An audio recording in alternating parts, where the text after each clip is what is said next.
Hey everybody, welcome to Geeksvana Live. The first thing I'm going to say tonight is, if you keep coming back, I will keep streaming. So that's what I've got to say about that. Okay, thanks everybody very much for joining us this evening on our little Surviving the New UK Drone Rules live stream. I'm going to run over a couple of bits and pieces here, my first experiences of a few flights that I've made under the new regulations.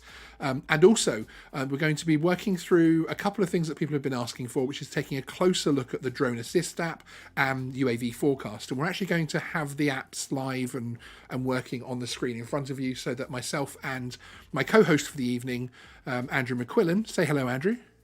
Evening all. He's in the background off camera, can actually talk through and let you all know our own little tips and tricks regarding the app and how it works.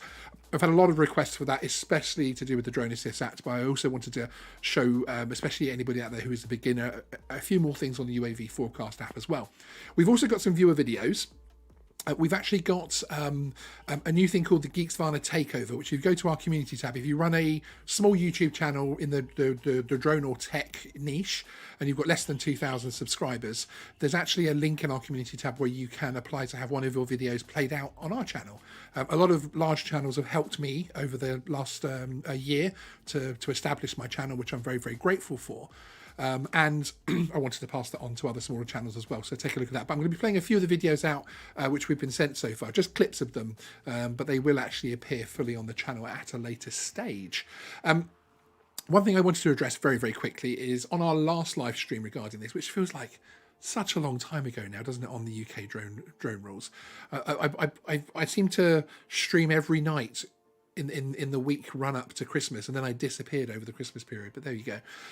We talked about the Mavic 2 in particular, and sub 250 gram drones, and we talked about whether or not you need operator ID, flyer ID, that type of thing. As it stands, as you all now know from our comments on the community tab and in the comments of that video, you only need the operator ID as it stands, but it is a fluid thing. But I wanted to clarify that for everybody out there. We've removed that section of that particular video, so anybody going back and watching that won't get the conflicting advice. But to be fair, all that would happen is you would have an operator ID as well, which isn't costing you anything extra and is potentially teaching you something. So with that said, I'm now going to bring in the co-host for the evening, because we can't really call you a guest anymore, can we? I'm just glad that I'm able to get back at Stephen in terms of our numbers of when we've co-hosted. Oh, is this going to be a competition? This is it is competition, definitely a competition. Excellent. But I think I'm doing better because as you've just taken a drink, I'm making it more fun. It's not a contest, but Andrew's doing better. There you go. I'd like to... Stephen in the chat is, oh, come on. Just very quickly say hello to a few people in the chat. It's great to see all of our members there with the green text, etc. If I can get my mouse to work, that would help. Early on in, we're obviously our senior moderator, El Smeghead. Andy, hello, sir. Good to see you. KH Drones, Peter Campbell, one of our channel members, hello. Bill from Coast to Coast. Drones popped in. Hi, if you're still here, Bill. Unwell Gaming, hi. Andrew McQuillan, who's he? Never heard of him. Obviously, Stephen are from the Flyby Goes, our other co-host is here as well. Great to see you as well. Thunderbird6, hello. And yeah, thank you very much for all of the feedback in there. Billy George, hi. And thank you for the feedback of people that have seen our recent videos. I really do appreciate that. Welsh Rob, just get both and get done with it. I think you're speaking to somebody else there, aren't you? Yes. But good to see you as well, Welsh Rob. And Digit Mart, hello, sir. I presume it's sir, actually. It's a huge assumption I'm making there, but never mind. So, Andrew, how are you, sir? I'm not too bad. I'm quite cold. So we've moved into our new headquarters. This is my new office I'm in. Ooh. But the boiler broke today. Oh, no. So I've come back in to do this stream, and I'm wearing a T-shirt because I thought it would be nice and warm. And I came into a message that the boiler's broken and won't be fixed until tomorrow afternoon. At a very cold time of year. Are you feeling very cold? Yes, I've run out of coffee. I've only got cold drinks left. Okay. Which, yeah. Do you have alcohol to warm you up? I'm driving tonight. This is like the one stream where I'm driving afterwards, so I can't. That's the annoying thing. But I will once I stop driving. I'll make up for it and more. So I'm here with all of my alcohol, and you're the man who got me drinking on stream, and you're letting us down now. I mean, I did recently give you options. So you now have a non-alcoholic option I sent you. Yes, you do. Yes, you very kindly, Andrew very kindly sent me a pot of coffee, which is a special edition as well. Actually, he didn't just send me a bottle of Nescafe, although that would be very generous. But it's actually Tesco's was out. Yeah, exactly. It's actually a special edition from the Red Arrows. In actual fact, I'll just mute my mic and call somebody. But just ask my glamorous assistant off camera to grab the coffee pot, and I'll show everybody very quickly, actually. But yes, as I say, tonight we're going to be talking through surviving the new UK drone rules. We're going to look at it actually from a hobbyist and professional standpoint as well, and seeing the impacts, as well as having a look at a couple of the apps and bits and pieces like that. But we've also got some viewer videos, one of which I'm going to be playing in a moment. But here it is. Thank you, glamorous assistant. Here it is, and let me put it in the light there. You can see it's got little red arrows on it, and I have to say, actually, it smelt really nice. Oh yeah, it's very nice. So you bought a few of these, didn't you? I bought like a whole case. It's one of those things. It's limited edition. It's from the Lincolnshire Tea and Coffee Company. It's a limited edition official Red Arrows coffee. Yes. And it's one of those things that that might not happen again. No, exactly. I decided to buy a lot of it. I do like my coffee. I like I don't like instant coffee. I like ground coffee. I have a machine that does that. This is already grounded down. Yes, which is very handy. So you need cafetiere for it, but it's really good coffee. So are you saying that the special gift that I got through the post, which was extremely well packaged, isn't really that special? It's special to you. Okay. Now it's not special to me because I've still got a lot of it. Now you're calling me special, and we'll keep away from that kind of that kind of rhetoric. So, but yeah, it's towards a good cause as well. Yes, so exactly. It's very if you can get it, get it. And it has a little hologram saying "official licensed product," which is superb. I now imagine the RAF drinking this before they go up for their displays in the Red Arrows. Personally. So. Yeah. Well, I hope they're drinking that and not the aviation gin. Yeah, that's right. They don't get the wrong one. I'm hoping the coffee's before and the gin's after. It's not on the way around. Exactly. The Mojek, good to see you. Thank you very much for the £5 super chat. Why should Ken Heron get all the super chats? Keep up the good work. Well, thank you very much. I do appreciate it. In actual fact, you talk about Ken Heron, and Ken Heron is actually in the video that I'm about to play. This is one of the videos sent in for the Geeksvana takeover, so you will see more of this on the channel in the coming weeks. But this is from Keith over at D&D Aerial Views. Hi Keith, if you're watching. I know he'll certainly be watching the replay if he misses it live. And this is actually a really fantastic video of flying a silo. So let's take a look at it, shall we? Fun.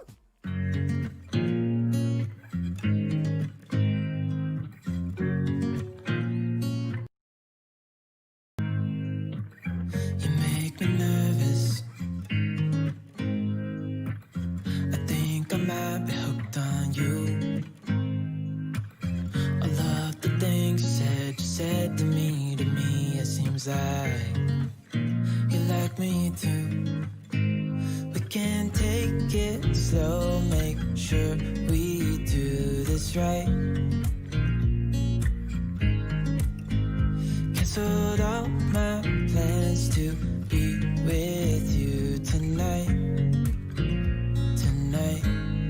So just sit with me, talking to the night until the morning, building chemistry.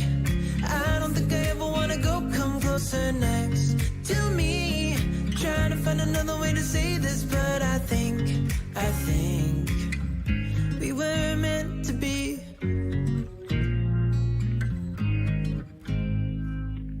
You make me anxious. I might be stuck on you.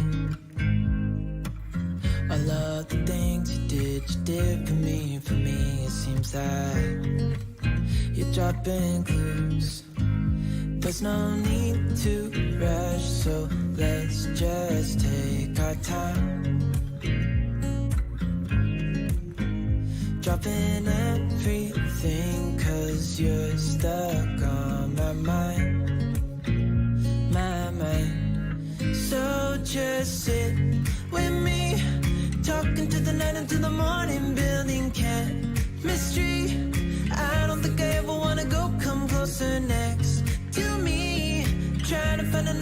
say this, but I think we were meant to be. Oh, we were meant to be. Oh. And there we go. Very interesting video. The mural on the side is absolutely fantastic. And a couple of people did spot that, actually. Welsh Rob said that's the one Ken climbed inside and up the ladder. That is. And in fact, as you saw there, that was Ken leaning out one of the windows at the end, ending his video, which is good fun. So thank you to D&D for sending that in and letting us play that. It's a really interesting video. It makes you wonder how long that mural took to create, doesn't it? When it's up the side of a several 100-foot tall building. It's incredible. Yeah, I've done some events before where they've done a lot of murals inside of buildings as part of the event, and it takes weeks to do it in advance. It's epic. It's so crazy. It's extremely It's a skill talented. I could never do, and I'm always in awe of them whenever you just see them. Yeah. Sometimes they'll just put some numbers on it, or honestly, you think it's some sort of think it looks easy to paint by numbers. It's not. No. Or they'll put a grid on it and then they just manually draw it, and you're like, I could barely do that with a stencil, let alone freehand. Yes, indeed, it's extremely. I can't draw even something small, even like a cat or something. I don't know. A car, it comes out exactly as you'd expect a 12-year-old to draw a cat or a car. And I actually had a message on Facebook from one of our viewers asking about whether he could make a flight where he was flying off a cliff, and he was all sorts of markings of 120 feet here and 120 meters here and that type of thing. And my drone's there. Am I legal? And I sent back and I said, "Oh, is that a true representation of the cliff?" And he said, "Oh, no, sorry, I'm not very good at drawing." And my answer was, "No, actually, I was really impressed at how good the cliff looked like a cliff." Compared to my own skills. Our main creative challenge in drawing terms for 2021 is with our ADSB transmitters. We're going to be drawing lots of different things around the UK. Oh, we'll have to feature those on coming We're just working shows. on that at the moment. Excellent. We'll have to feature those on coming shows for sure. Because there have been some really good ones, haven't there? Obviously, the 747 for the last 747 flights was very good. And I know there was that one pilot who drew something very rude in the sky. Well, not very rude, but... Was that the Christmas tree one? I don't know. I can't remember. I think it was the phallic one, I think, is where we'll stop with that one. But yes. There was lots of Christmas trees to varying degrees of success. Yes, and that's always the thing as well, isn't it? Is that it's easy to say you're going to do these things, but actually to implement it does take some skill, especially in a 747 or something like that. That takes a lot of planning and permissions and talking to home base so that when they see your flight data, they don't panic that something's going very wrong when you turn back towards home. It's much easier in a drone. Yeah, indeed. Although still quite difficult. Okay, so we've now had. I would say we've now had 11 days of the new regulations, but of course, most of us haven't really, because of course we're under the situation of lockdown where we're not able to get out and fly as much as we'd like, which is a real shame. But I have managed to do a few flights, both as a hobbyist just pre the full lockdown, and obviously since under other exemptions, which is always fun. And I've found it to be a lot of fun, actually. I've had a lot of fun. I have to say, though, when I'm stood in the middle of Guildford Centre and my Mavic Mini is hovering above me and just about to go off to do a little flight, I'm still looking over my shoulder to see if... So you haven't been arrested yet? For an officer to grab me. No, I haven't. And I also haven't set any cameras up to see if I get arrested either, so I can get the arrest on camera or something. So no. But no, and in actual fact, apart from a few looks in a couple of parks... I haven't had really any kind of negativity, and those people again are just looking because you're holding a drone which then takes off from your hand, so it looks quite dramatic, and people are of course they're not that used to it yet. But it's been really interesting actually so far, and I've had some really enjoyable flights. It's interesting that as someone who personally always stuck to the regulations. It feels very freeing. It feels very, very different that I'm able to do these things. And it's fantastic because obviously I'm able to concentrate a lot more on the cinematography side of things and actually trying to to get a good bit of footage rather than necessarily worrying about how many meters I am, especially obviously when I'm flying the Mini 2, and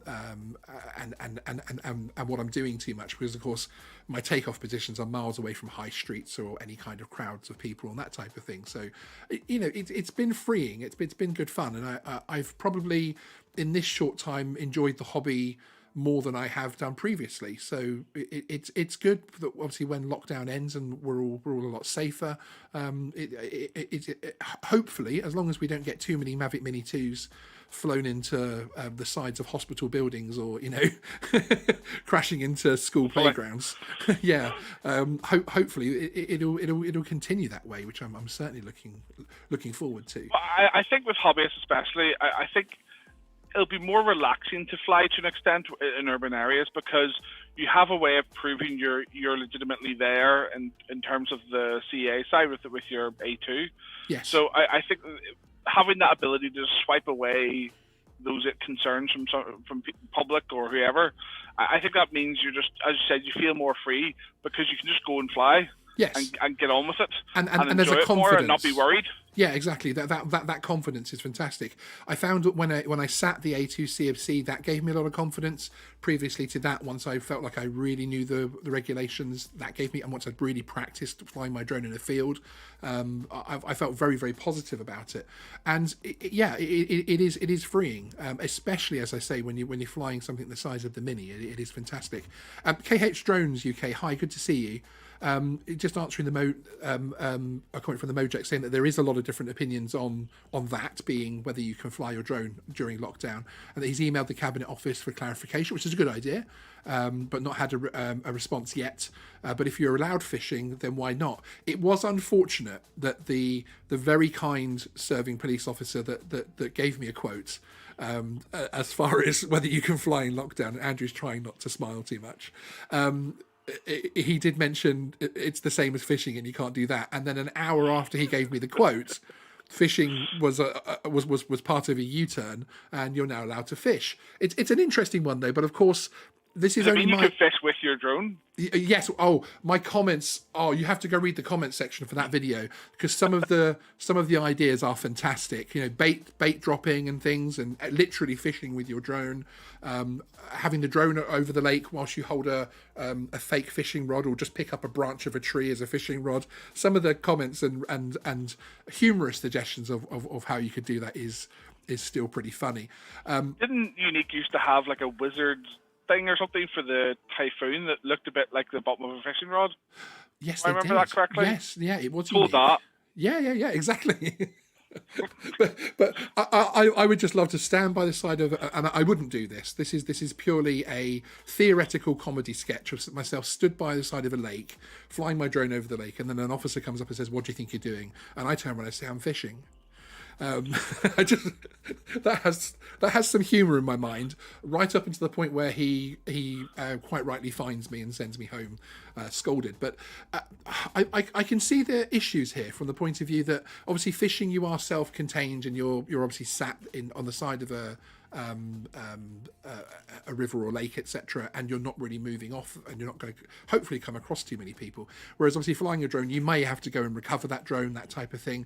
But I also see the other points of view. As I said in that video, I'm not here to lecture anybody or tell anybody what to do.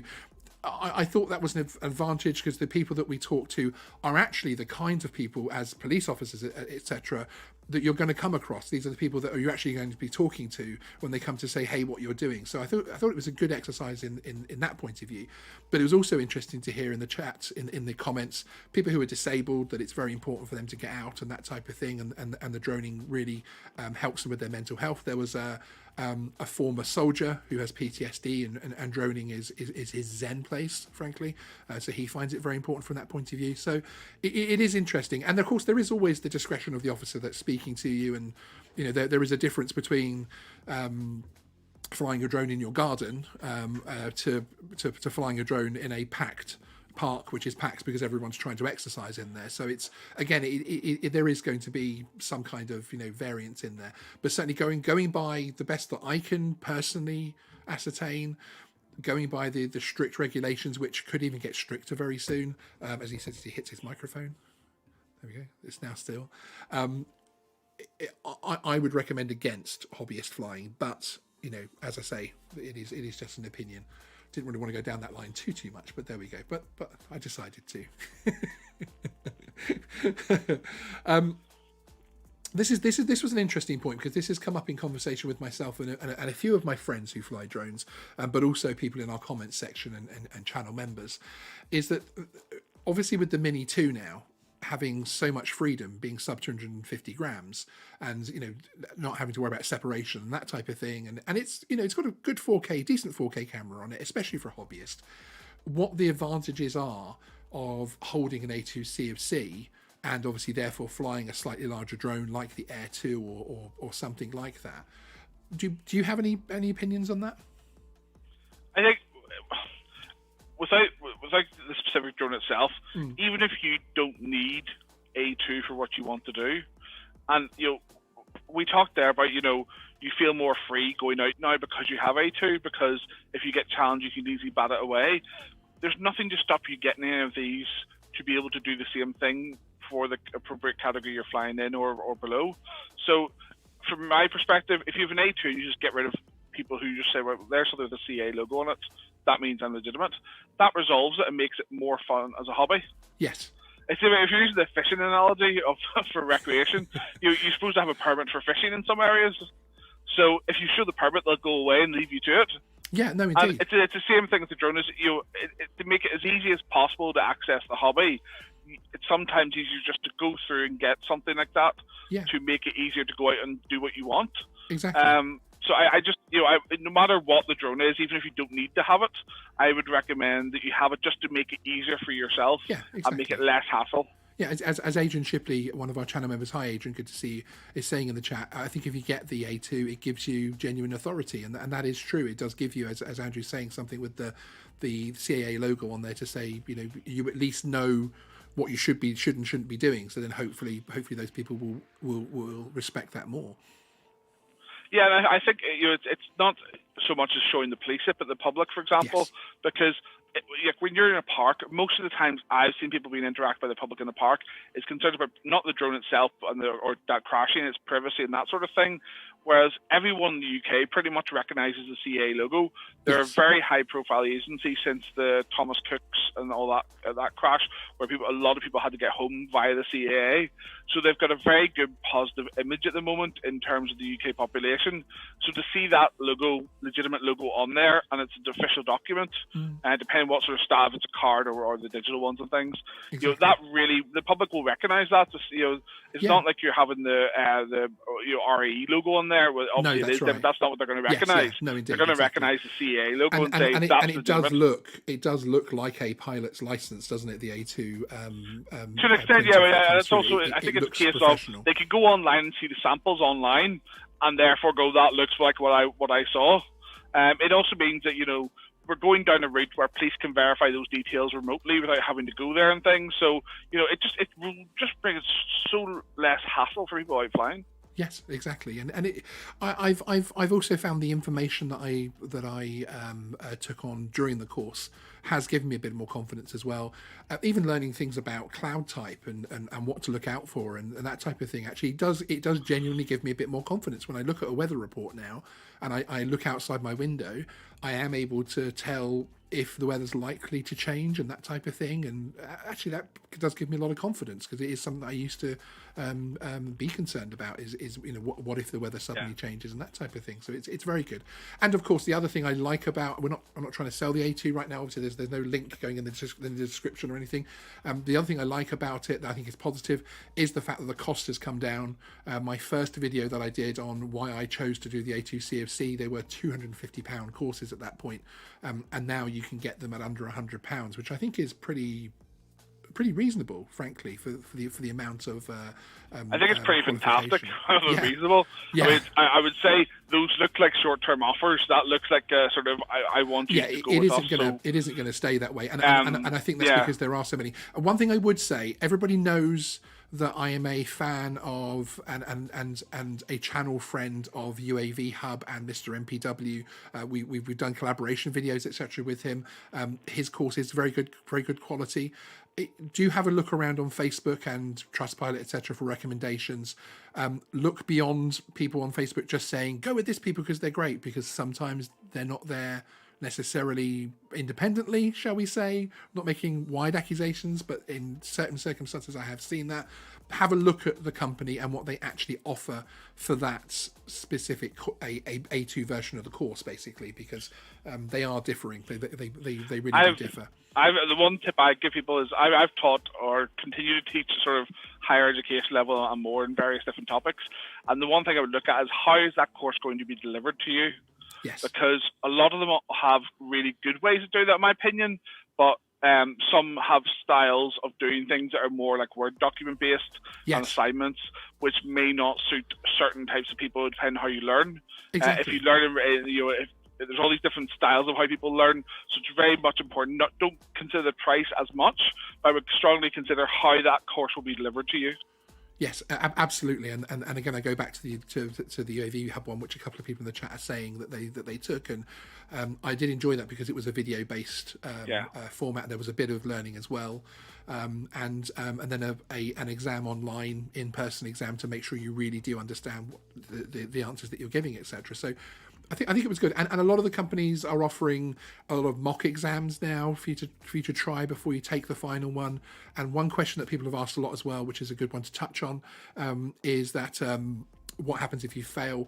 Most of the companies are offering a retest for an admin fee rather than a full fee. Again, obviously they have to pay their staff to carry out that exam. They do have a certain amount of administrative overhead, so there is a fee, but most of them do it now just for a relatively low fee, which I think is excellent.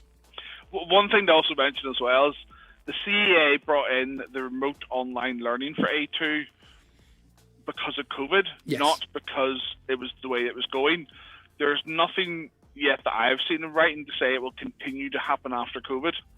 No, indeed. And it may go back to in-person classes. Yes.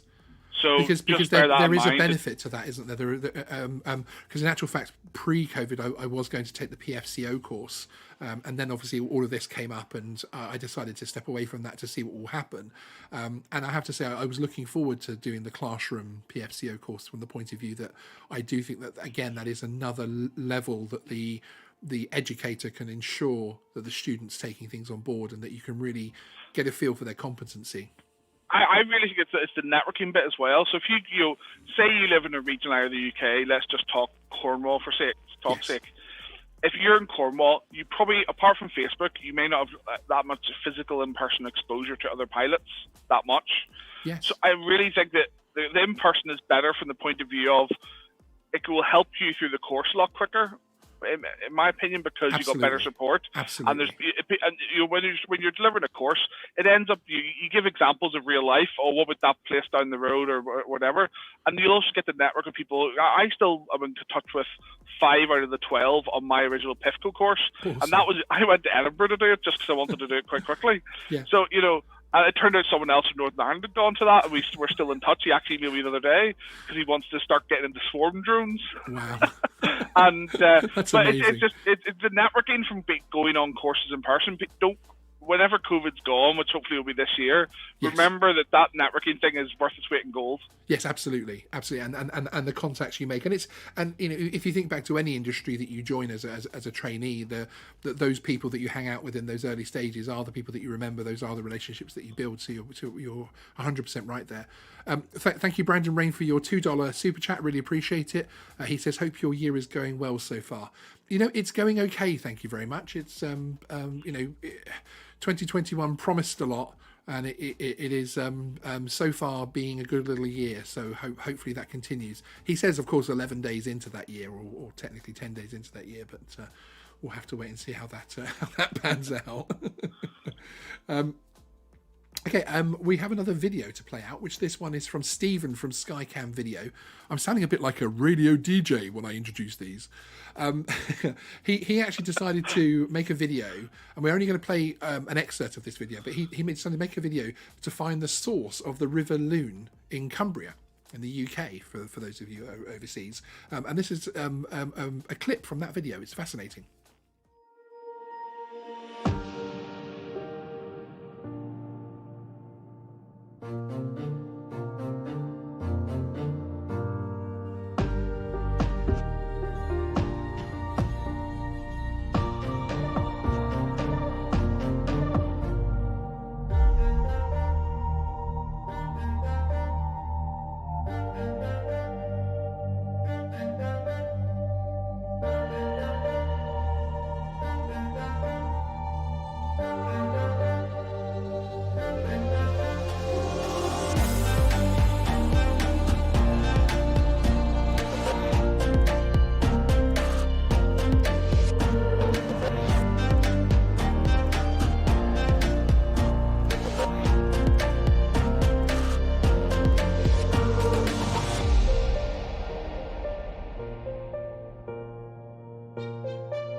And to find out exactly where the river does end, there's a link in the description to Skycam Video's channel, and you can go and find out and watch the end of that video, because it's fascinating. But it was incredible seeing it from the sea all the way through and up, and then it was just this tiny trickle. So it was a good idea, and I'm sure it took a lot of putting together for sure.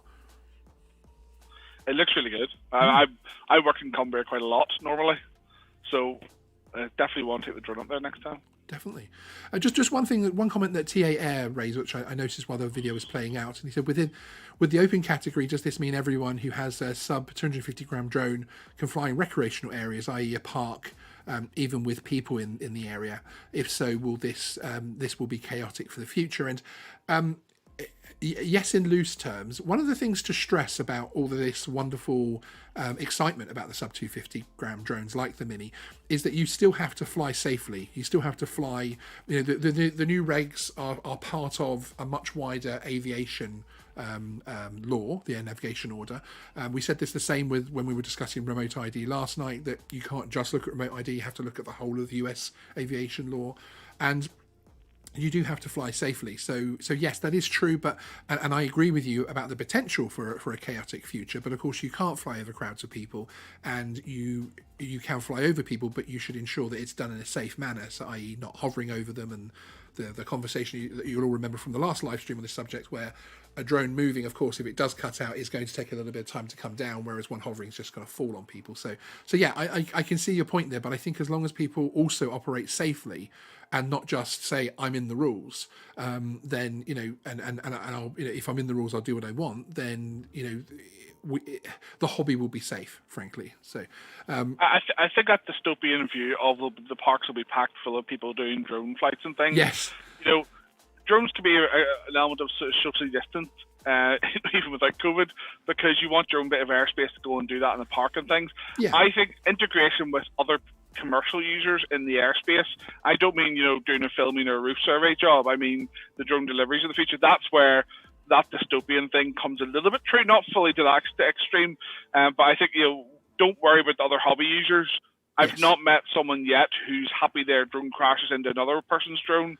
So everyone wants to avoid that. So I don't think I don't think we'll ever get it's too compact a space to avoid each other. I think DJI also meant the other users of the park as well. That he's worried that sort of the mini flyers will be hitting other park users, and that is a legitimate concern. But again, if that happens, either something's gone very badly wrong, or they're not following all of the rules, as in ensuring that their flight is safe, etc. So hopefully that won't happen. I have to say, as someone that is exposed to a lot of social media, Twitter, Facebook, Instagram, and everything else like that. Not as much Instagram as I have been actually recently, but I don't know why.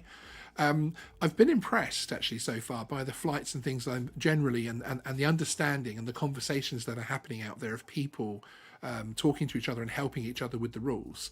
And that's one thing which I think is quite nice, to have a refresh of the rules.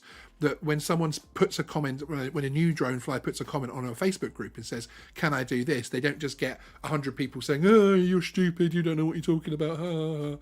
Actually, because they're new rules for everybody, everyone is willing to explain them and take the time, which I think is nice. I've seen a nice side of the hobby. I do think from the 26th of December through to the end of January, that is when there's probably the most irritants on the forums. Yes. Because you got new people who don't know better, and there's a lot of people, there's a lot of people who want help and things like that. There's also people who are just ignorant. Yes, just absolutely. Want an answer immediately and haven't even read the manual, haven't just gone, rather than going to Facebook and typing all those words, they could have gone to Google and Googled UK drone rules, and the CAA website will come up. I mean, I'm not Mr. CAA, I'm not Mr. CAA fanboy or anything, but I do think the register-drones site is actually pretty good, and it does talk you through step by step. They're definitely starting to learn.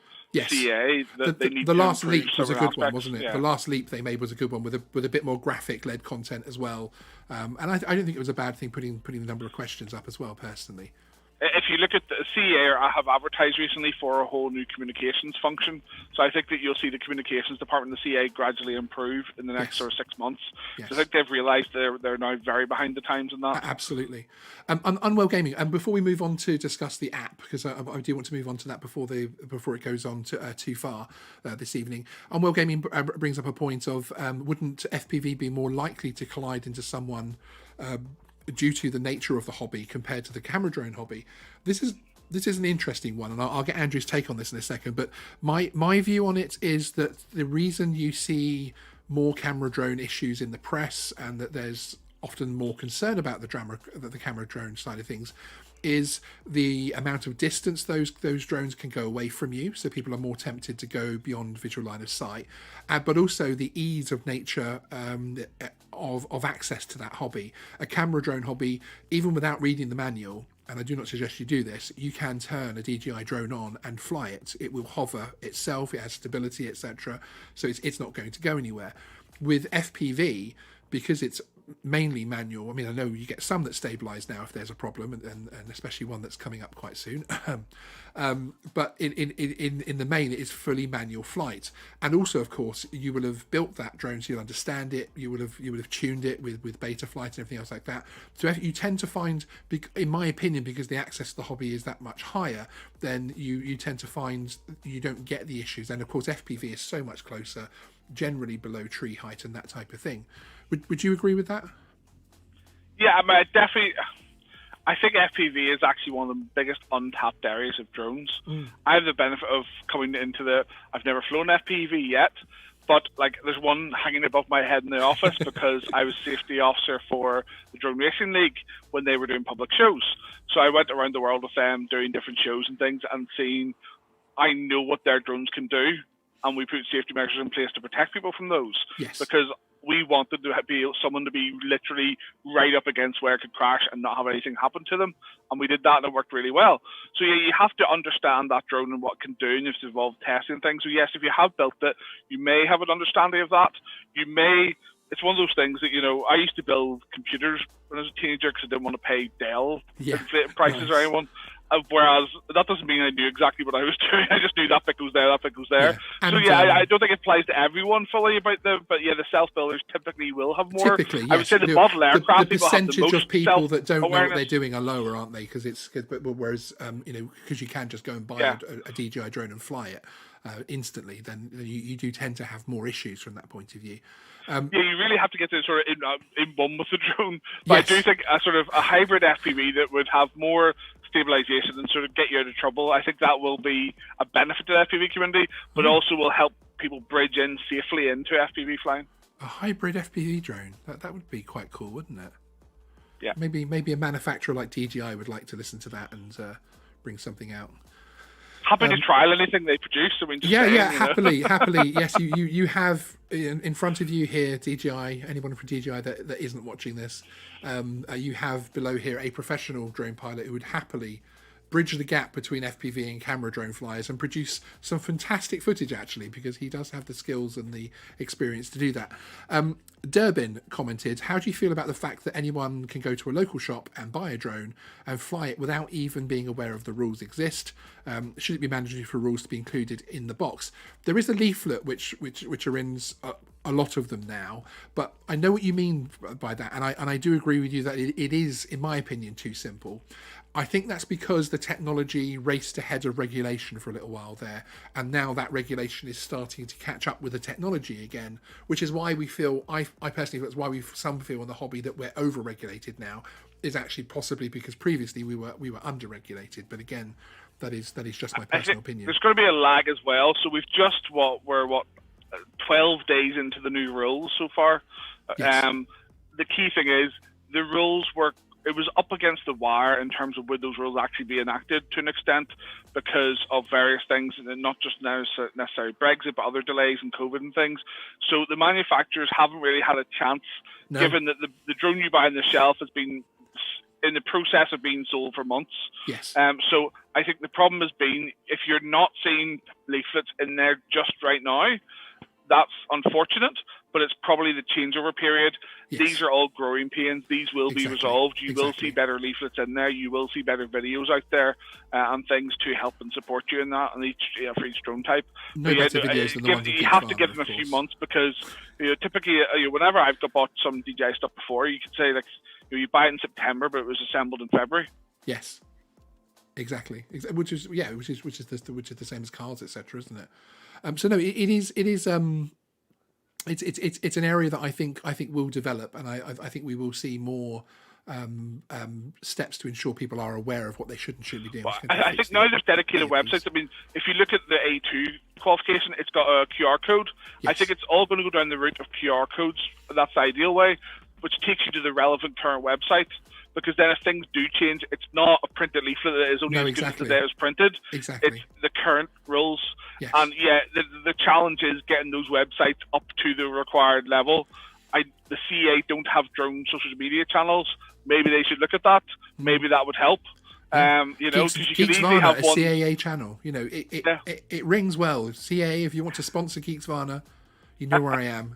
But if they don't want to be inundated with questions, just turn your DMs off. CA, just get CA drone, Twitter account, Instagram account, just turn your DMs off. And just you can't be that annoyed then. Make sure your notifications are off. You'll probably get quite a few. I have to say that there has to be someone that they can work with, because a CAA official YouTube channel would be extremely well followed. And extremely popular, I believe, of some people going on there and saying, "Hi, we are the CAA. Here are the facts on this subject, that subject." I think it would be. I mean, I think they will turn get the to comments off, like you say, but hugely popular. I think they will get to that because they already technically have that ability. Yes. But the problem has been CA has always been regulating professionals. Yeah, GA are still to an extent professionals because they've had to go through so much to get their GA qualification and keep it. Really, they've not dealt with hobbyists before, so we're now seeing them advertise for communications directors and different things to sort of expand their communication team, because I think they're going up to like 8 or 9 people in different areas like social media and things. So I think it gives them that time to get that in place, and You'll see that they are going to go do that because they have to. The only thing is, remember, not the CA's problem for open category anymore. Yes, Elsmeg spotted that I pressed the wrong button there and sent us back to stream starting soon for about half a second. So I apologise, everybody there. And the other thing I would say, just before we do move on to the Drone Assist app, is actually the type of drones we're flying with the markings and everything else like that, they're going to change quite dramatically in the next couple of years, in my opinion, because not only have we got the C classing and the CE classing and everything else coming out, of course, in the States with remote ID, there's going to be certain types of drone which need labels as well for flying over people and that type of thing. So, and I think we're going to see even more than that in the States soon, personally. So I think that the manufacturers are going to be going through a very different period now. It's going to be interesting to see what Sony releases and how they, because of course they're coming to it new, so how their drones differ from other large manufacturers' drones on the market, and whether they're going to try and get ahead of the game on those sort of things. But I think within the next couple of years, with the rules here and the States coming in, different rules coming in, I think you will start to see some very different types of drone out there on the marketplace. And I do think there's a lot more, personally, I think there's a lot more space in the sub 250 gram area to really push things forward. I mean, who would have thought we'd have a Mini 2 as OcuSync and everything, a 4K camera and everything else in under 200, well under 250 grams as well. I think it's about 243 when it was weighed by one of the large channels. Okay, should we have a look at the Drone Assist app? Let's. As you can see here, I've called that up. I have to just give me just 1 second while Okay, so the way you get the Drone Assist app, this obviously isn't the Drone Assist app. Can't believe you haven't got Rescue the Enchanter already. How have you not got that? I also haven't got Bubble Witch Saga 3 Saga, which is shocking. And look at these ratings. It's free. Look at this. That's free. Why I know. Well, talking about free, we also have here the Drone Assist app. So that's the one you want, again, so people can see, because you do, obviously, when you put anything in, you will always get a few different recommendations come up. The one you want here is this one, the Drone Assist app from NATS. So you obviously click on that and you install it.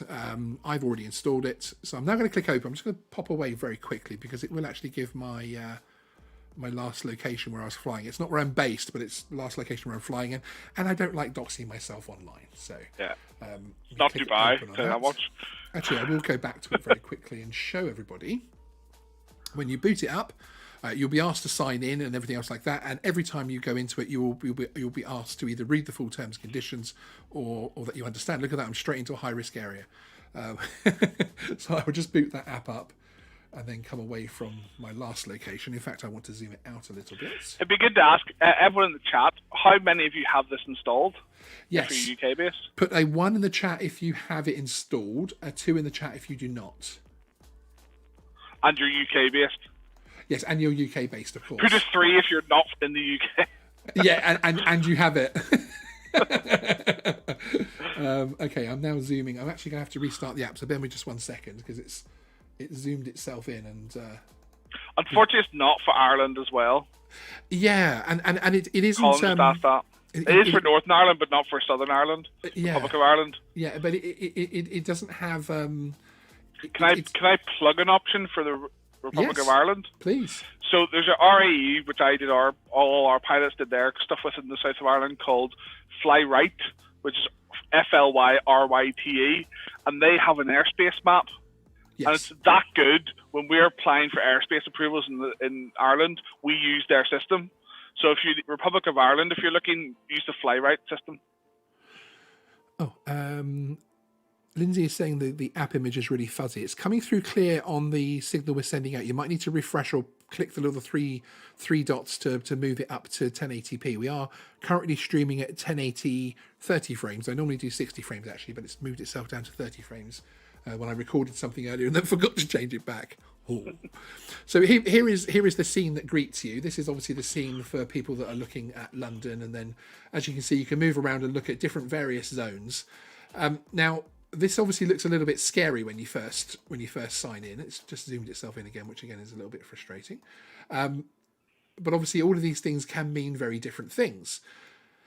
First of all, you have, of course, the actual the FRZs, the flight restriction zones, which are around airports, which will look like these funny little underground symbols with the extra mileage pointing out each side, which is actually the runway heading for these parts that stick out here. Runway protection zone for its official term. Yes, thank you. Andrew is here to get those official terms out there for me as well. And then you will notice on things like Heathrow and other areas that you will then have these much larger areas, which you can just see the outskirts of here, which are the CTRs, the Class D airspace, which again will surround it, which lets you know that you're within the general bubble around Heathrow. It's slightly frustrating that it's zoomed in again there. Yeah, obviously, just for people who aren't familiar with Heathrow, Heathrow has 2 runways. So the runway protection zones go 5 kilometres out from the end of the runway, and they're a kilometre wide. Heathrow's runways are spaced roughly a kilometre apart. Therefore, it's a double width. Whereas Gatwick, the runways are a lot closer, so it's a lot thinner. And then there's a circle around that, which is either 2 or 2.5 nautical miles radius, and that is defined by the size of the airport and different in the zones. Yes, exactly. And there is actually a map on, there's a link on the Drone Safe website, which will take you to a map interface, which will actually then overlay onto your Google Maps. So every time you go into your own Google Maps, they're all on there. And it shows you the different FRZs for each airport. So that's a really good point. Thank you, sir. So here you can see round Heathrow, you have that extra control space. Now, of course, it doesn't mean that you can't fly your drone in all of this area here, of course. Being Class D, Andrew will correct me if I'm wrong. If you are flying a small drone in Category D airspace, you do not need any further permissions. Yeah, but what people need to remember is flights coming in and out of Heathrow have to be controlled by air traffic control, hence why airspace exists and control zones. So that is to allow them to maneuver aircraft into Heathrow. Airspace is layered, so it's not all airspace doesn't work from the ground up. So that level there is a lot higher than ground level, which means you can fly underneath that without having any hassle in terms of the airspace issues or having to get air traffic control permission. It's when you get close to the airport, as in the runway protection zones and the flight restriction zones, that's when you're going to be in more conflict, and that's why you have to get permission to fly in those areas. Exactly, and then when you do look at some of the areas around airports that have large CTRs, Category D airspace around them, then it is off-putting, and I've had a lot of people messaging me with screenshots and saying this is my area, I can't fly anywhere, and of course we then explain you need to look at what those different types of airspace are, of course, to be able to work out what you're doing. You're smiling, Andrew. No, because I just realised I'm on YouTube, I can sort of headbutt you. Yeah. Can you? Don't go that way. Oh yeah. Oh, oh no, I have to go that way when you headbutt me. Sorry, I'm easily amused. Yeah, no, indeed. I know exactly what you mean. So up here on the top left, you've got these 3 dots here. Obviously, at the top here, you can see high risk. It will tell you whether it's high risk, moderate risk, and it will tell you it will go green if you just to follow the drone code. But when you open this, you can actually set things, and you can turn off and turn on different types of airspace. I always have the upper airspace turned off. Because obviously that's completely irrelevant to me. But CTRs, I like to know that if I am within a CTR and that type of thing, I think it's important. The other thing to stress very quickly as well is, of course, that you do need to be careful from the point of view of just still keeping an eye out for manned aviation, because you can have different reasons like emergency service helicopters, that type of thing coming into your airspace. So do still keep obviously London has the heli route as well. Yes, London has the heli route, exactly. So you do need to be still aware of these types of things, which is very important. Now the next one I would like to show on here, which is actually, you do see a few of these dotted around, is the little blue symbols. We'll come back to the yellow ones in a second, but you can see these little blue symbols here, and this is, if you click on it, it will bring up by the way, when you're using Drone Assist, if you click on anything, it brings up an explanation to tell you what it is and if you can fly there and that type of thing. And as you can see here, let me just get rid of my camera off the top of that for a second. Nope, that's the wrong one, Sean. There we go. You can just see Andrew now. You can see here that this is actually, somebody has put up their own airspace warning, essentially, UAS operator, and they've given advance warning of what they're going to be doing and that type of thing. It says surface to 830, so I presume that's actually covered under a NOTAM, I would say, being the fact that that's quite a lot of airspace. So yes. I think Yeah, but some of them some will come up, I think, as yellow for NOTAMs as well. Yes, exactly. So again, it's worth, even though you get the colours, because this app hasn't been over updated, shall we say. So some things do come up as differing things, and you may normally expect that to come up as yellow, but it's good that it's there, full stop. Anything that comes up in the area that you're flying in, you should look at. But when you create a flight, it will also come up as blue as well. And there you can see this blue one here is telling people that a telecommunications survey is going to be taking place. And I know this one over in Dartford's actually underslung load operations, which again is informing everything of what's going to be happening there and where to stay away from. So there's some good information there when you do click into each of the sections. The yellow ones. Now here you've got things which again once you start to zoom in, which we'll do in a few seconds because I can't zoom out, so I don't want to go in and out too much. But this will obviously tell you of things where there's increased risk of safety zones. For instance, when it would also give you some NOTAM notifications through this as well. The UAS geographical zones will come up on this as well, and this basically will tell you whether or not you have those sponsored areas where you need to get permission to fly within, all the way through to the fact of there just being something in that area, which is what this one is. It's the Thurrock Airport increased risk area. So it's worth looking at all of them, no matter what the colours are, and just taking seriously what they say. As far as all NOTAMs, as far as you're aware, do all NOTAMs actually show up on Drone Assist? I've never seen one that doesn't.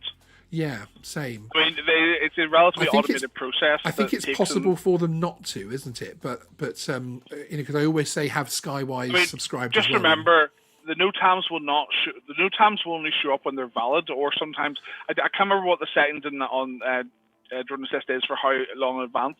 Yes. Some websites you can see sort of 7 days ahead for NOTAMs, but it may don't rely on this in terms of doing flight planning on one day and then it not being different on the next day. Yes. Because like we've put same day emergency NOTAMs out before and things, so it can change very quickly. So it's not just a sort of one and done. You do need to check this a lot. Exactly. And then when you zoom in, you can see that it starts to bring up ground hazards, which you need to be aware of, things like rail lines, petrol stations, hospitals, wind turbines, that type of thing, which is obviously very useful. One of the things I like about this as well, which is something that I personally do, up on the top right here, you can click and then you can actually indicate that you're going to be carrying out a flight. And then you can click on there and you get your own little blue circle. And then you'll basically, once you're happy with where it is on the map, so let's say I want to fly over this children's trust school. No, I won't do that. We'll say, even for the video's sake, here we go. Nice bit of green space there, which I have no idea, because of course I still have to carry out in-person ground checks. You click the tick, and then you can put your title in here. You can say that it's either now or later. So if you were to click later, you can put a date and time in there, and you can put a public title and a description in there. Personally, I normally put in there hobbyist flying a Mavic Air 2, and I personally put my mobile telephone number in there. I don't have an issue with that being in there, because again, if anybody is seeing it, they do have a way of contacting us. And being able to say, hey, about what's actually going on. From the public safety perspective, and I haven't warned you I'm going to ask you this, so if you can't answer, that's fine. In your public safety role, where you are protecting an area and running a sponsored area, would you look at things like Drone Assist to see if that drone comes up as a blue circle, or is it so? Is the uptake of people using the notification so small it isn't necessarily worth it? I mean, it's fair to say. So we've put there's one myth it's worth debunking with Drone Assist, and that's the air traffic control and pilots can see it. Yes, it is not a NOTAM. Yes, indeed. And that's one thing we have had where, not with us, but we have had people say. And I think it's been some of the sort of near miss reports and things, is they thought that this would tell the pilots they existed. At one point, we were told by someone from NATS air traffic control would be seeing the output from this, and then I was quickly debunked by someone else. Wow. So it's useful to. I've spoken to many police helicopter pilots who didn't know it existed, and now check it when they can, because especially if they're low level flights or air ambulance, because it helps them. because yeah, ideally exactly. it should be a combined system, you know, to trace people. Remote Yes. ID will probably cover that gap anyway. But no, yeah, it's we always put crowded space drones where are the public name there, just so people Yes. know. So there's a method for contact. Some people may not want to put their phone number, but if you put who you are, or if you've got a company or a Facebook page or anything, Yeah. anything that can identify it helps. Then What do you think of putting operator ID in there for a hobbyist? I have no problem. See, lots of people have this issue. Someone might copy it. Well, yes, they might copy my number plate and use that as well. Yeah, it doesn't mean it's exactly. lawful. It's not going to No, affect me because I no. can prove it wasn't me. That's So right. we have no problem with our operator ID being out there, and we do put it out there quite a few times. But no, we want to put our name in there for contact details, because Yes. then at least you can contact us if there's a hazard. Because that's no TAMs require a phone number. That's the great thing about no TAMs. You can contact them. So we take the same view for this. Okay. Yes, I put brackets in there. There we go. Yes, you can't There's, put funny things in there. The annoying thing for us is you can't schedule lots in advance. You can schedule one flight, but then you can't overlay another flight and things. It's only basically one at a time. That doesn't help you, does it? With the amount of flying you have to We're do? typically saying 12 hours. The one thing people I would recommend you do is, there are some people in this community who just want some friends. Obviously, like Sean, who's putting his phone number out for everyone to see. Yeah, everyone call me. I tell you what, if you find a NOTAM with my telephone number on it, text me. Just text every drone NOTAM in the UK until you find Sean's number. Is this Sean? Is this Sean? I always put Geeksvana in the title though. So, but the thing I would say is, if you're doing a commercial, if you're flying recreation, you want to speak, that's fine. But if you're doing a commercial job, what we normally do is we make sure that circle covers where we're flying, but it may not be, the center of that circle may not be where we are. yes, Because that's there's right. some things we're doing we don't want disturbed. And the problem with this is, if you put a crosshair across that circle, that's typically where the pilot is. Exactly. And so it does, there's a little... It's a good tip. Thank you. No, it's a good tip. Thank you. The one thing as well, won't affect many people, especially A2 pilots. This by default only lets you have a 500 meter circle. Yes. We can fly up to 1 kilometer from the pilot. It doesn't let us do a bigger circle. No, indeed. Which is you're just showing off now. But now, That's why we use NOTAMs. as you can see, we've come back to the drone assist screen, and there is now a red circle showing that the flight is happening, because of course I've marked it as a flight More happening. purple than red. Happening now. Yeah, it is actually. That's isn't like it? magenta purple for me. It's like, but I'm wondering if the lights of my studio is actually affecting it on my software a little bit. Type 1 for red, 2 for magenta. Yeah, that's right. And also, of course, it says caution here now. So now if somebody else looks to fly in that zone, they will see your flight, which is obviously extremely helpful from a safety point of view. Now I am going to delete that report.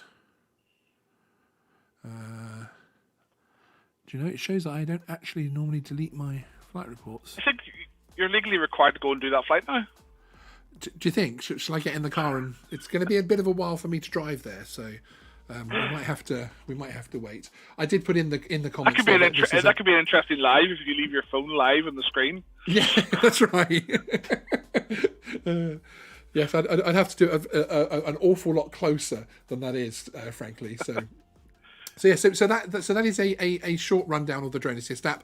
I am going to be releasing a specific video on it, which will include clips of what I've just been talking about. So you'll be able to have a look at that again. If you do have any questions, do feel free to email me, Sean@geeksvana.com, and if I can answer them, I will let you know. And if I can't, I normally bother someone else with the question of the day, as I call it, on Messenger. This person, which is always handy. Okay, another viewer video to break things up a little bit. This is Chew Valley Lake, filmed with a Mini 2, very much a drone of the moment, by Damien from DH Drone Filming. Enjoy.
Thank you to Damien for that one. There's a link in the description to his channel, so pop over and have a look and support the people who have very kindly submitted videos for us for the Geeksvana takeover, which will be coming up in a couple of weeks. So there was a comment today that you wanted to go back to, wasn't it? The one from Ray Ralston. Ray, yeah. So I mean, in terms of do you have to? No one is saying you have to do these, but from a safety point of view, there's no real harm to your flights by doing this. Yes. And the thing is, if you then if for whatever reason, I'm not saying it would be intentional, there was an incident with your drone flight or there was a safety infringement, you can then say you've done everything reasonably possible to notify other airspace users and be safe as possible. So when it's something free, when it's like a flyer ID, which is free, and it's this is free, why wouldn't you? What's the problem? Yeah, indeed, and that was as I said at the start of it, that was an explanation of how the drone assist app works. Mainly because we've had so many requests for it, actually, which is good to hear. And that is the full functionality of it. When it was originally conceived and when it was originally put together, there was a hope that it would be continuously developed and would perhaps become something that you had to do. But no, it isn't at the moment something that you absolutely have to do. It will change. That will change because remote ID will change the landscape in that way. Yes. I think for positive mainly. Yeah, no, indeed. You know, but remote ID will change that. You won't actually have to do much yourself. Yes. Because the drone will probably do it for you. Indeed. So it'll be remote ID, much less paperwork, much less hassle. Indeed. Two points that have been raised by DJ9870. Hi DJ, good to see you. You say you can fly a kilometre away, but how can you even see it at that distance? What happened to visual line of sight? Yeah, Andrew, what happened? We're like half cyborg. All our pilots have been half converted to cyborgs. Yeah. That involves a specific process approved by the CA to allow us to do that. Some people have a 2 kilometre process for that. We only need 1, so we have a 1. We don't mix that with we don't do a kilometre away at 1,000 feet. We don't do a kilometre away from the pilot and close to crowds. You know, we're quite restrictive in terms of using one piece at a time. Yes. But it means basically the reason we have 1,000, we only have these because we need them. So the 1,000 feet came from a request to film for the Shard in London. It's roughly 1,000 feet. The job we need to do was roughly 1,000 feet, so we had 1,000 feet approval. To come back into your Europe questions, I think you were asking. Yes, DJ asked. He's still confused from the point of view of how does the new UK rules work within the rest of Europe. Say if I want to holiday to France to fly my drone that's currently registered on the CAA website. It's a good question. I think it's fair to say that is still up in the air a little bit. Yes, because it's gone from one side to the other, and then now it's sort of in the middle, isn't it? Yeah. Really. I mean, the key thing is we're a third country to that, so we have to sort of give and take. Everyone I don't want to get into Brexit talk, but no, indeed. Everyone's talking about Article 16, which means we can just say, no, we don't want to do that. The problem is, the reason the media will tell you,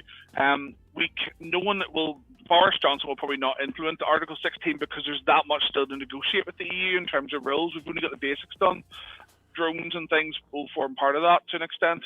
So we can't actually get more confirmation from the EU in terms of that. Indeed.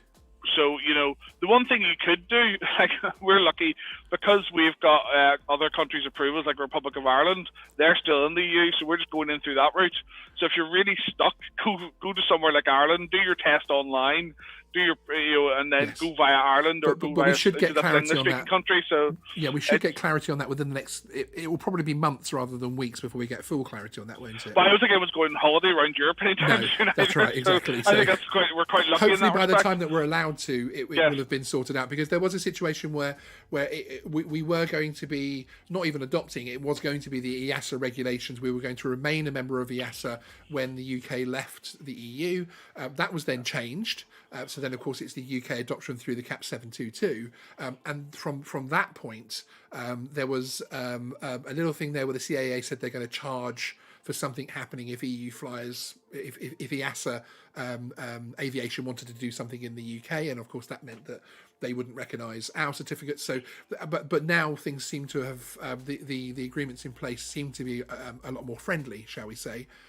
And hopefully that should get itself sorted out, but we don't know yet. But it's in the middle, but it looks to be leaning towards the good. Nothing that's current is what's going to be long term. Yes, exactly. Because there is a two-way street. We have aligned everything. Even we won't be C marked, we'll be type marked. but we're aligning that still. So, we're not diverging from it at any point at this moment in time. That's right. It wouldn't make sense to do that because, remember, aviation regulation also means commercial flights. It's all in the mix together. Yes. So you don't want to lose commercial flights, so you comply more with drones. Indeed. That's what we need to do. But, Sean, once we can, why don't we do some video road trips? Yeah, 100%. We need to get some Top Gear challenge type road trips. It's fair to say we have a standing invite to Finland at the moment. We do, yes, indeed. In actual fact, I think we need to do I should be visiting Helsinki this year for work reasons, which will their channel work reasons. But yes, I should have begun it. But yes, we should be doing some work with Stephen in person. Andrew Hamilton and myself and some of our team are going to go to Austria to fly and things. So if you want to join us for that, you're more than welcome. Yep, I'm there. Excellent. I would love to film some Top Gear style score is, things. and we can get more feedback to people. Yeah, exactly, and we'll be able to do a I'm flying in the EU with my UK A2 CofC video, which will be a very long title, but I'll be happy because I got to go away for it. We'll find a bar in Austria and we'll put a live out to tell everyone where we are, and you can come and join us. Yes, if you can find us, you can join us. Matt Osborne, so as there is now no height ceiling when you're flying over residential areas / properties, how does this work when you have the owner's permission to fly over their house? Two things there. Firstly, there isn't a height ceiling, but you still have to fly at a reasonable height, which is under the is that the Air Navigation Order, or is that the 1982? In terms of terminology, I don't like the term ceiling because ceiling usually applies the top limit. Higher, doesn't it? So the ceiling limit is still 400 feet. That doesn't change. Yes. It's the proximity to things that aren't under your control you're talking about. If the general rule of thumb is, if a house owner is happy for you to fly whatever distance from their house, you can do that. Yes, no one's going to stop you, so it's completely lawful. Yeah, so which was the case even with the old want. regulations, wasn't it? It was the case with the old regulations where there's some videos on my channel where I've been flying at churches and things, and I'm really close to that building. It's actually because the church, on a couple of the occasions, invited me to come and have it to come and fly them because they wanted the aerial footage and that type of thing. So it's and if you don't have the permission, then you still have to keep a reasonable distance from the point of view of privacy and trespass. Yeah. And allowing them just quiet because they enjoyment. give you permission doesn't get you out of endangering them. Yes, indeed. So if they say, right, you can fly near my house and they're standing outside, and then you injure them or near miss and things, that's still on you. Okay, Just no. because they agree doesn't exempt you. Matt has clarified his question, and it actually is a really good point to make because it isn't one that I've made too many times on the channel. He was actually talking about the bubble, the dome, and of course the old bubble and cylinder conversation. Yeah. So we've gone from bubble to cone now, haven't we? Essentially. Yeah, there's also sort of triangles now with the 1-to-1 rule and all this sort of thing as well. So we've got the full sort of GCSE maths out. But no, I think it's different now. It's what you really just have to look at what your drone is capable of under that legislation and things, because the problem is now it's not a blanket 50 meters or whatever. So yes, it does give you more freedom with certain drones, but you need to look into it and go, what does this drone allow me to do, rather than what can I as a pilot do? Exactly, which and we are going to be filming a range of videos, which coming up on the channel, which will actually explain exactly that. Where we're literally going to say, here's the Mini 2, this is what you can do with it. Here's the Mavic 2 Pro, here's what you can do with it with the different licenses, etc. That type of thing. So that's going to be a lot of fun. Very quickly, John Hutchinson. If you go abroad with your drone, just have to go with hand luggage. So LiPo batteries are regulated by ICAO rules for transport. So if it's over, the general rule is if it's over 100 watts, which like Mavics and things wouldn't be, it has to go. In over 100 watts. You can only take, I think it's 1 or 2. But under you can take as many as you want. But they have to go in the airline policy. Usually is the drone has to go in the hold, but the batteries, including the controller, if it's got a built-in battery, has to go in the cabin. Yes, exactly. And you usually have to declare them. Depends on the airline policy. I saw it's worth checking with the individual. It's worth checking with the individual airline as well, because different airlines have different interpretations, and their interpretation becomes their policy, which of course you have to stick by that policy. And if you want to know why they can be quite uptight about it, just Google Casey Neistat flying a drone in a plane. Yeah. Exactly. There's always a story because I don't and a think it's on reason why YouTube there's a anymore. rule. That's right. Yeah, indeed. There's never a rule that is bad. There's no good story behind it. Exactly. And as we move through the 2000s, social media has more and more to do with those rules than a lot of things. So, which is interesting. There was another one here which I wanted to mention. No, it's not coming to me. Yeah, so hopefully that will help you from that point of view. Lipo bags is an interesting one. Would you say lipo bags are important for things like DJI drones with smart batteries? So I'll give you a story. Okay. We have cable camera systems and spider cam type systems and things, and they run lipo as well. We had a fire during a discharge operation with one of those last year. Well, no, it's 2020. The year before. Sorry. Keep thinking it's 2020 still. That was a very intense fire. We actually now have dedicated lipo special fire extinguishers because when they go, they really go. They run away. Vicious. So luckily we have our own fireman in house, who's a special rescue fireman, Chris. So he dealt with it, which is great. Awesome. But the key thing for those is the lipo bag is more of a tool. It won't contain the fire for long because it's still got air pockets and things in it. But the lipo bag is really to allow you to move the battery to a safer location if you can. The lipo bag itself really isn't going to do that much help, especially if it's just a 50p off, from China, which clearly isn't going to have any properties to it. No. What we have done now is put them in ammunition cases with the seals removed. Again, it will contain it to an extent, but unless you have an airtight container, but then that becomes a pressure cooker bomb. So the key thing is about managing the fire. Nothing's going to stop the fire. Yes. So it's how you manage fire. So for us, the ammunition cases work well because we can just take it, it's got multiple batteries, and we just throw it somewhere or we get it out. Yeah, because exactly. it takes longer to heat up. A lipo bag will probably heat up very quickly if it is even flame proof.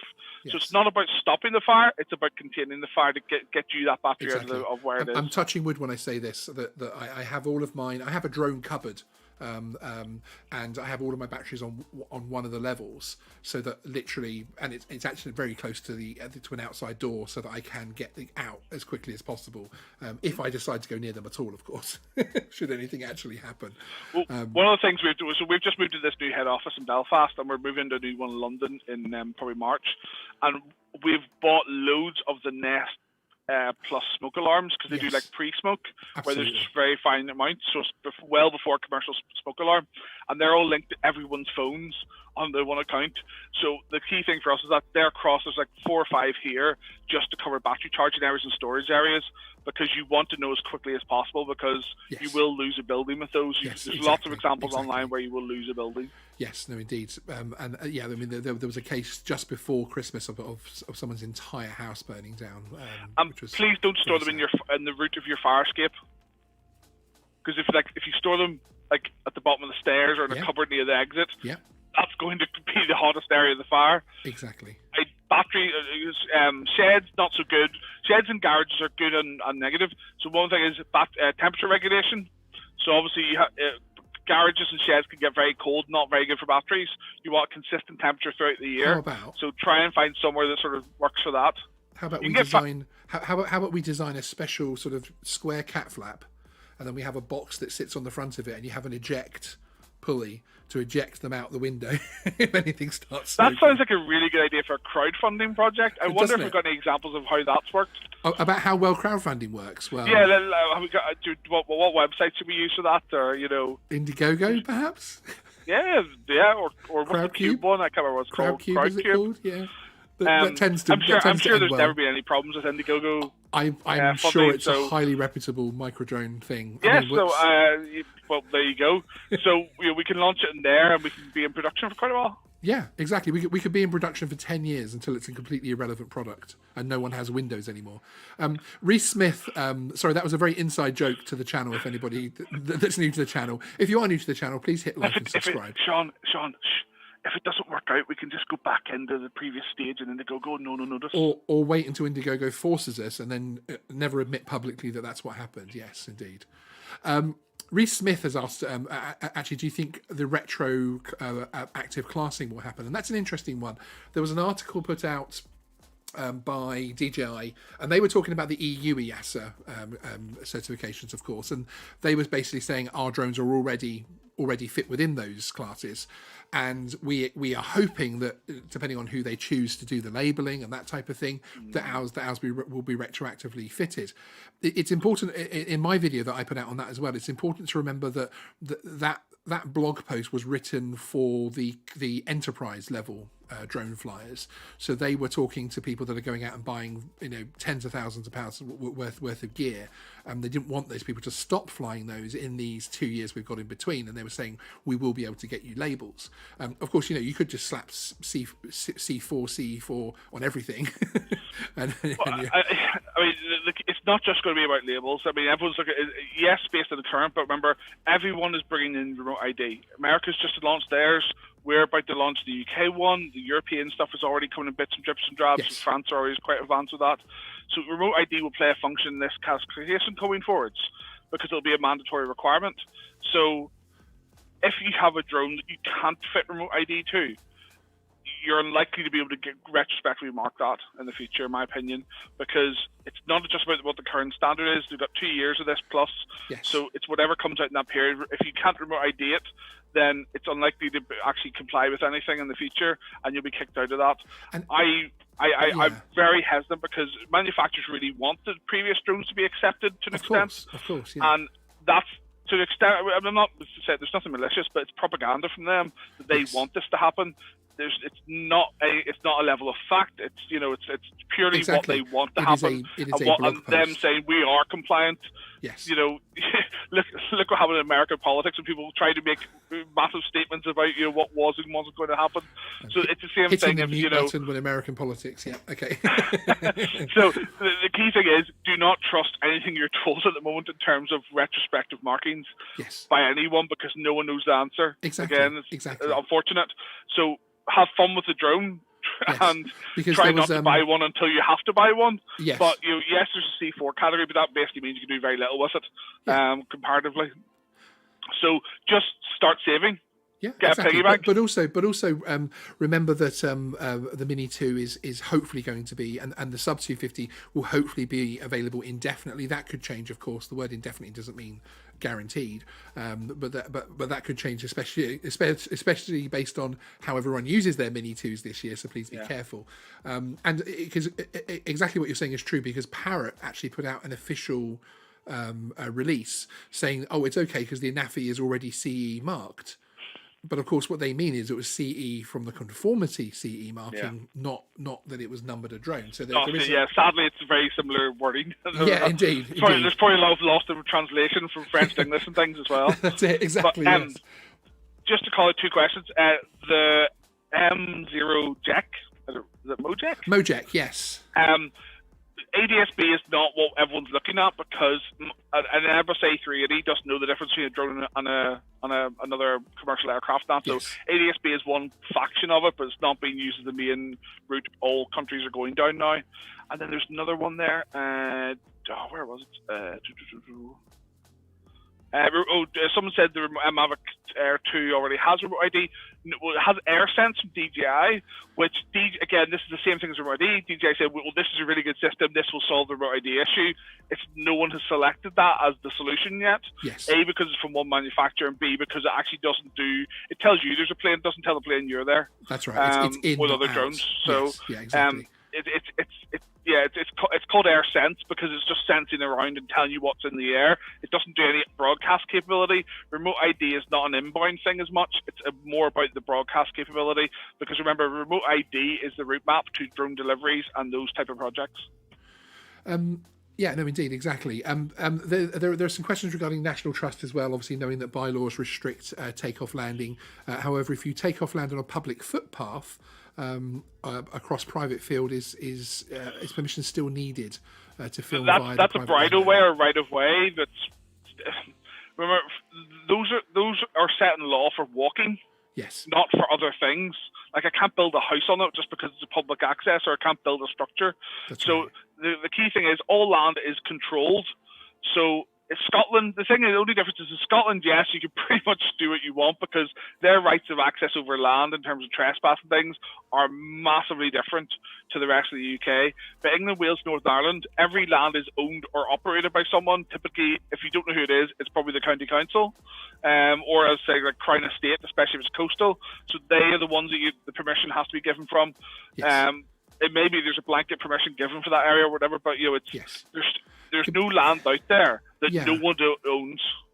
And in practical terms as well, one of the things that concerns me, I mean, it concerned me more under the previous rules, but taking off from footpaths, etc. Of course, you're literally taking off from somewhere where people are going to walk. There may not be anybody there right now, but those people are going to be bumping past you to carry on their way. Yeah, these are usually very narrow walking routes. Yeah, so exactly. Yeah. So that always concerns me from that point of view as well. So okay, we're going to have a quick look at the UAV forecast app now.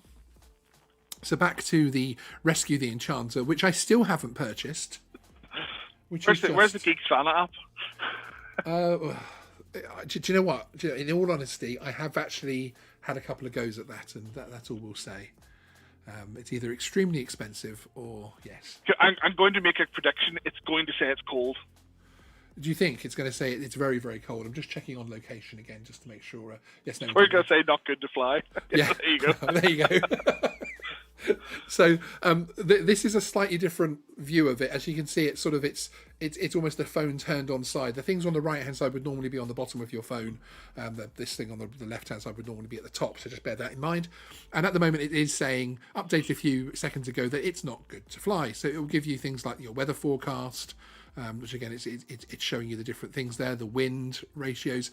Now, you can actually, especially during the day, you can actually turn this back green fairly quickly by just turning certain things up and down. So, but one thing that's important to do is things like wind. Set the wind for your drone. So set it so that it's within the tolerant, well within. I would personally advise well within the tolerances of the drone that you are flying, and then again your gust speed to have that within it. One of the things I like about wind, is this button on the right hand side here, wind profile, which actually shows you the predicted wind speed as you go up through the heights as well, and also the gusts, because of course, because it's 15 miles an hour on the ground, as you can see up here on this column here, it's 38 miles per hour gusts at 250 feet, and that's not very high. But if you're flying a Mini 2, then the Mini 2 is going to go bye-bye at that kind of speed. Yeah, and remember as well, this doesn't take into account for bridges, valleys and things like that as much. Yes, exactly. Just press that. Oop. Came back out of it. Apologies there. So yeah, so you can also set things like the amount of satellites that you're happy with, and some of those things are obviously personal choice. Some of them will be down to the fact of experience. Some of them will be down to the fact of the flight that you're going on that day and the equipment that you're using, the drone you're looking to fly. Now it's taking a really long time to load, so I'm going to close that, and I'm going to reopen it.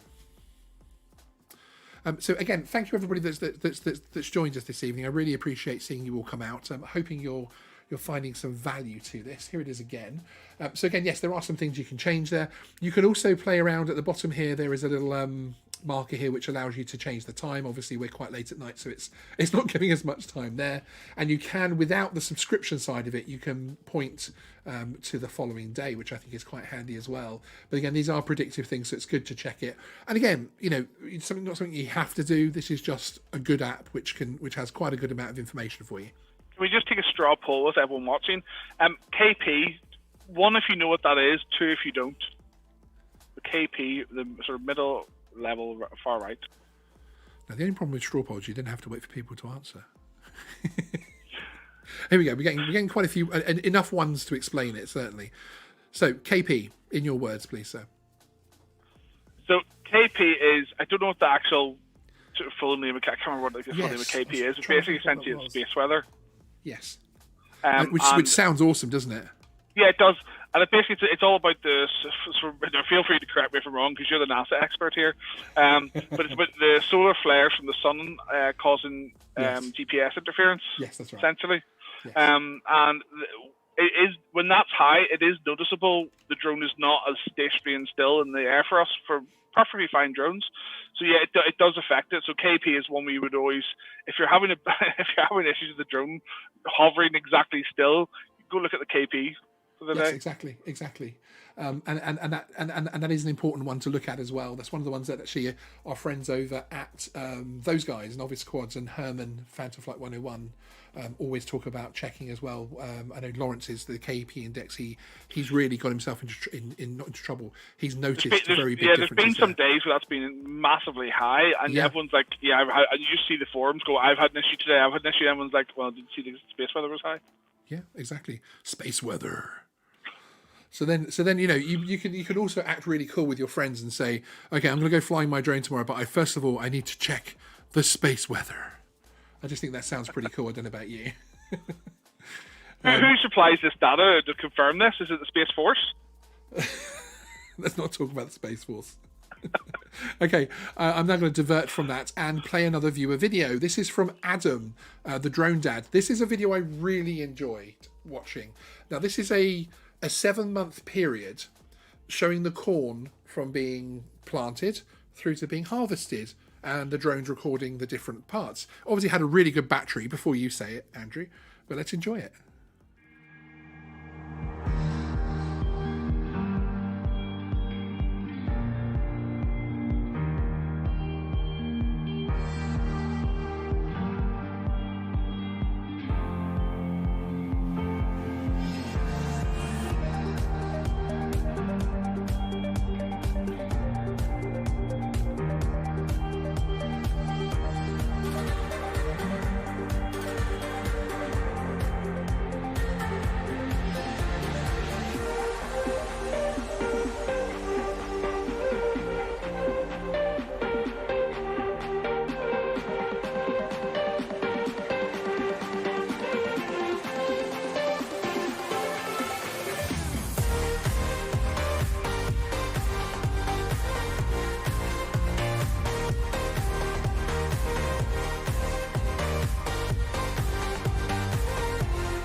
You have something to say? I've always said your channel's very corny.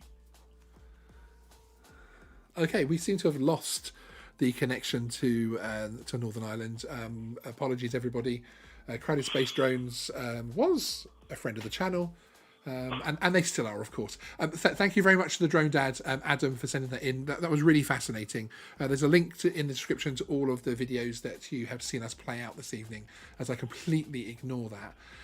Just very quickly, I wanted to let everybody know that we've got a lot more videos on the UK drone rules coming up on Geeksvana, including one focusing, or actually a couple focusing on the side of insurance. And that's both from the point of view of being able to insure your drone for loss of the drone, but also for people like hobbyists, A2 CofC holders who want to get commercial insurance as well. So that's coming up soon. We've got more on CAP 722C, which drones are best for which regulations and your needs, that type of thing, as well as the drone classifications explained as well. And there's also a lot more content coming up surrounding drones and tech generally. CES is on this week, and myself and Stephen are streaming on Thursday evening to give you an insight into some of the wackier bits of tech and the innovative bits of tech that we've been finding on CES, including one which is a little bottle about this size. It's a perfume bottle, Andrew, and it comes with an, I know you're thinking, what's that got to do with CES? And you run it via an app, and there's little cylinders of different fragrances, and you can change the smell via the app, what percentage each fragrance gives out. So the idea is you have a different smell for work and home, and they even have bedroom with a young lady in the sheets sort of doing this. Not that you want to see me do that, anybody, sorry, that's not the picture to put in your in there. Adrian Shipley says a bit of tractor porn for sure, and yes, I'm a big fan of Farming Simulator, as many people will know. Before we get too far, Mr. Moneyman, thank you for becoming a channel member. Welcome to the Vana Army. I really appreciate your support. I popped a link just after he joined, or they joined, Mr. So he, which will take you to our join section, so you can find out about being a channel member if you want to. Lots of good stuff coming up on there. So yes, that's on Thursday, and lots more stuff coming up. My last question for you, Andrew, before we head off, is and you start your drive. How far are you driving when you leave? It's doing like 20 minutes, but I'm up at 6 a.m. So that's the okay. Do something. Yes. So hence you weren't able to be. I'm actually going out at 6 a.m. to annoy a lot of people with something that we're doing. Just before we go as well, before we answer that question, yes. Audi S4 B7. Yes. Have you seen the Ring doorbell drone? Yes. I thought this was going to be, it's America only, but I've got ways of going to America to get things and people there. So we were going to buy, we've given a commitment to all our managers that we're getting them one of those each, because it's quite fun. You work for us, yeah. You're not called, are you called Andrew? I'm getting one, actually. I already know that I'm getting one. But I don't think they've released the pre-order was supposed to be out before Christmas for delivery in 2021. Yes. They haven't released that yet. I'm hoping it's not because of problems. There's a bit of talk I saw about problems potentially, but it looks amazing. Yes, there is we're actually. Getting them for all our offices, if we're getting them for everything. If you go to the Geeksvana channel, there is actually a video on it which breaks it down a little bit. Has a little bit of fun about it as well, because obviously we all want one because we want a little drone flying around our house, and that we can get. The only thing is you have to leave the doors open because it can't open doors by itself. No, and I don't American think it can houses go. don't have as many doors. No, they don't, and I don't think it can go upstairs either, can it? I think you have to have one on each level. Is the word I'm hearing? Yeah. Yeah. But I just like it from the point of view our officers just fly around. Yeah, I'm not sure how it's we use Ring doorbells and Ring cameras across all our offices just because it's easier to manage. Yeah, and it's just a brilliant integration of that. So yeah, it's 100%. But we've got, as soon as they pre-order, we're getting I think we need 15 to cover everything. Yeah. So Audi S4 B7, you can, which is a cool car by the way. You can definitely tell that we're we're excited about it. Yes, as he's saying, you map it out with the app. That's going to be my favourite drone in 2021. Even if something does drop at CES, I don't think it will now, but even if that drops, Ring will probably still have it. There's still opportunity for things to drop at CES. It would help if you were exhibiting to drop something up. But it would help. Yes, it would help if the manufacturer with 3 letters was actually at the show. But yes, indeed. Yeah. The manufacturer with 3 letters. Have I started a new trend there? But what I wanted to ask you very quickly was actually how you are finding, as a professional operator who operates professionally from the point of view of the public safety point of view and also the filming point of view, which actually, do you know what, we're playing viewer videos. We should have played your ferry video actually. We'll have to play that on the Technically, next it wasn't ours. It was Stenoline's. Okay. We didn't edit that video. We just flew the aerial shots. You kind of did a difficult bit, but yeah. But how are you finding the or how are you finding in industry terms? Because I know with the amount of special permissions that CSD have got, it probably didn't make too much impact to you. But are you finding much of an impact in the industry with the new rules? With us, no, because we're somewhat niche. Yes. However, we are hearing a lot of people who are annoyed. We're hearing a lot of people, especially in this sort of, I call it a race to the bottom sort of inspections of where, turn up with a Mavic and do this roof survey type thing. There's a lot of that work which is being traded on forums and through memberships and things. A lot of people aren't happy because there's an influx of A2. And I think I called this out in your streams before. A2 pilots can legally do work now. Yeah. With a small drone because the camera's that good. Yes. And they don't need to do it as a living. Ooh. They're just doing it to buy another drone. That's right. If you got a small drone now, like an Air things or Mini, you can do that work now, and then that builds your bank account up for buying the C Mark drone in the future. Exactly. So, and estate agents don't care about the photograph. They don't care as long as it's cheap. They don't care if you've been doing this 20 years. As long as you take a good photograph. Yes, that's why we don't do estate agents and stuff. And that you're insured and everything else like that, of course. Yeah, and which you can do through A2 now. So you can. They will. That sort of work will be available to people to do that. There's nothing wrong with that. It's a maturity in the market. Yeah. The problem is there's a lot of drone pilots from PIFCO who don't have a business model which allows them to adapt, and they don't have a unique selling point, and that's the people who are now starting to already see hits, and they're getting very vocal and upset about it. Yes. I understand that, but no business industry sits still. Yeah, no, indeed. And I was told a long time ago by one of my mentors who ran a marketing company that the biggest challenge to marketing companies was no marketing company, as in the people would do it themselves. And I had a comment in the comment section, funnily enough, from a surveyor with a Mini 2 who is now actually doing parts of what he was paying outside companies to do. He now plans to do himself with his Mini 2. So he's still going to charge the client for that, of course, but he's going to increase his revenue, his income through being able to do these things himself. So it is interesting how it's going to happen, and that's like when in the interview we had with you back when you were just a guest and not a co-host. Back in those days, which was only about a month ago, I think, the amount of shows that you've been on already. But that was one of the things which we were both stressing, that drones need to be part of a business idea, not the business idea. It can't just be the idea of I'm going to fly a drone for money. Firstly, that was back when you were sober. I'm still sober. I've had this bottle is still. It's starting to get quite empty now, isn't it? So it is starting. By the way, I don't know Ryan Reynolds personally, but there's now a Wrexham. He bought Wrexham Football Club, and there's now a Wrexham Football Club edition of that gin. Is there really? It supports the club, yeah. It's a red label. It's a very nice gin, it really is. But even when Andrew's not here and I'm not drinking, I do still always have my Fever Tree tonic water on hand, Elderflower Light. So if Fever Tree are watching, you really can sponsor me, please, because I just can't wait. I just genuinely can't wait for us to do me and Stephen to do a live from a pub show.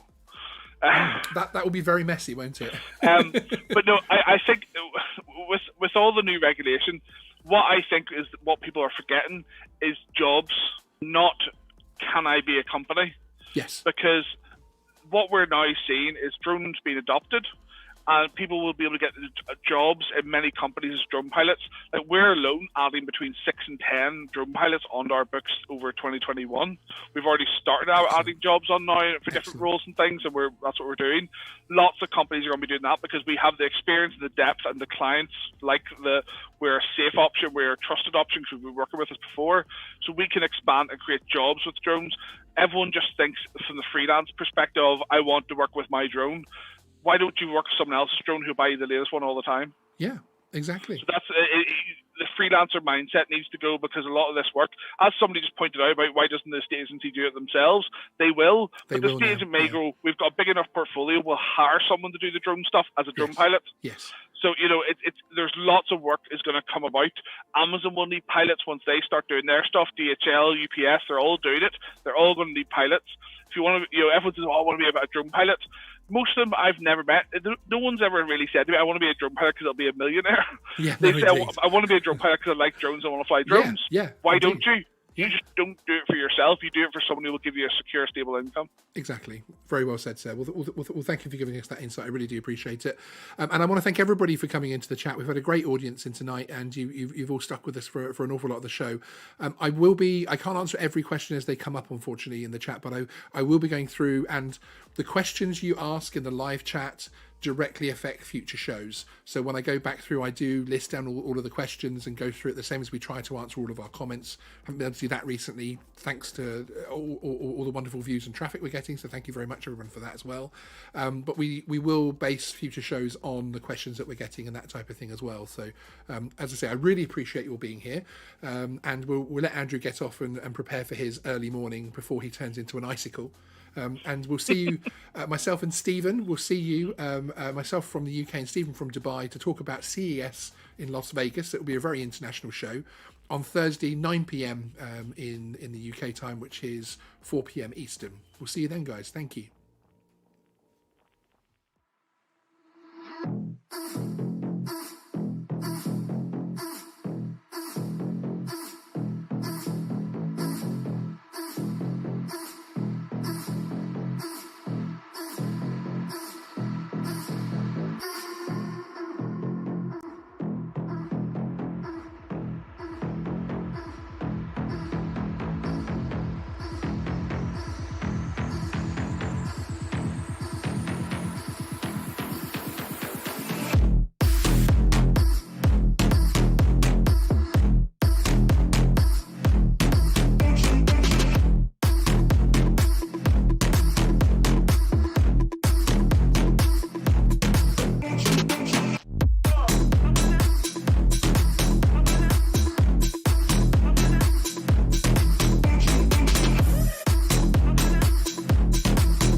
Show you the tricks that I know. I'm getting tired of talking.